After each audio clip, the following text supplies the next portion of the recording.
folks, hope you all are doing well. I'm Karan Bandal from Economist site, and in this video let's talk about the diverging prospects of the biggest players in the global economy. These big players are the United States, the Euro bloc of countries and China. Put together, they make up about 61% of the global GDP. All three of them are drifting apart in terms of their economic trajectories against a backdrop of surging global debt. It's important to look at global debt here because the debt pile is what's partly contributing to their change of fortunes. In fact, economists like Arthur Laffer Jr. have been sounding alarm regarding an upcoming debt crisis. See, the global debt pile stood at some $307 trillion as of September of last year, which is a staggering $100 trillion more than what it was just a decade ago.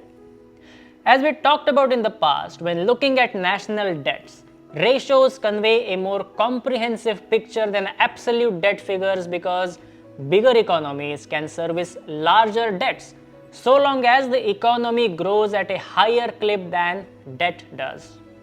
Even in those terms, as a share of global GDP, debt has risen to over 330%. Is that a problem? Well, not that long back, in 2012, average debt to GDP ratio was 110% for advanced economies and just 35% for emerging economies. Clearly, global debt has risen to unprecedented levels. Is this debt situation sustainable going forward? According to World Economic Forum, it is estimated that around 100 countries will have to cut spending on critical social infrastructure, which includes health, education and social protection. Because a large portion of the limited resources will go towards meeting debt payments. Mr. Laffer stated that countries that manage to improve their fiscal situation could benefit by attracting labor, capital and investment from abroad, while those that do not could lose talent and revenue. This dynamic is at play when it comes to the US, the EU and China.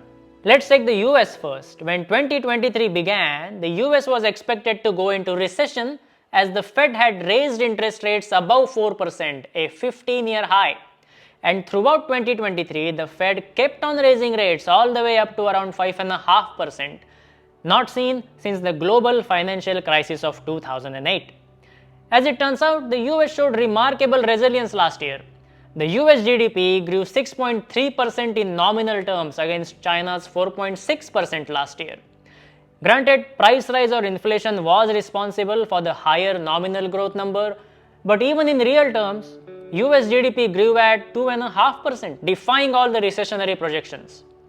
As of December 2023, US unemployment was low, retail sales were booming, inflation had come down, hourly earnings moved above inflation, and air travel was on the way up. Some concerns remain though. With 30-year fixed mortgage rates staying high, existing home sales have almost halved in 3 years. Tight financial conditions have put the US commercial real estate sector under more pressure. There's pain in the office building market. The public debt to GDP ratio stands above 120%. You couple that with elevated interest rates, and we conclude that going forward, interest payments will take a significant chunk out of the US federal budget, leaving less for social welfare spending. Overall though, the US outperformed expectations in 2023. Next is Europe. Growth here has been very anemic.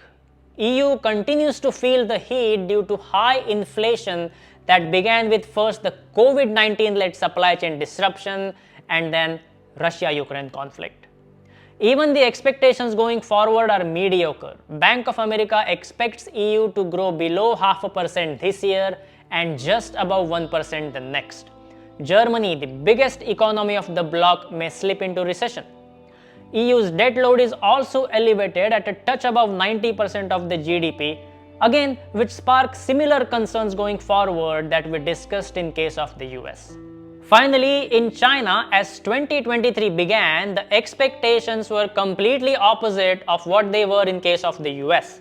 China was expected to experience a rip-roaring recovery as it reopened its economy fully after the 3 years long strict zero COVID policy.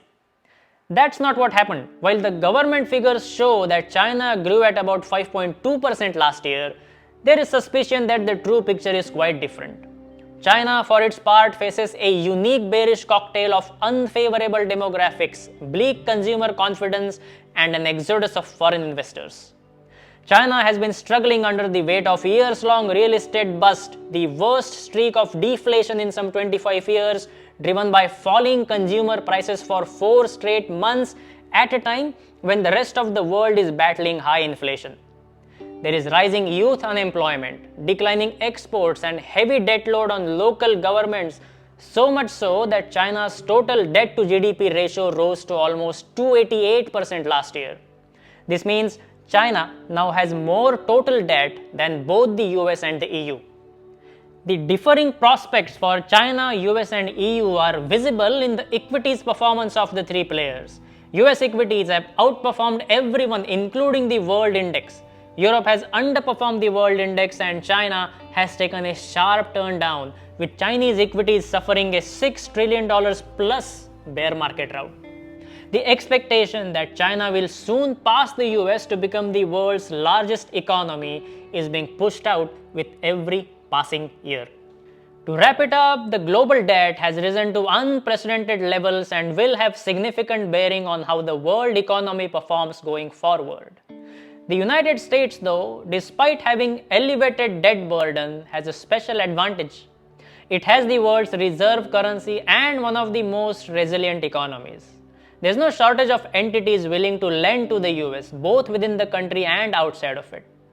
Having said that, this advantage will not last forever. Fiscally prudent countries will perform better in the long run. I hope you found this analysis interesting. I'll speak with you again next week. Until then, take care.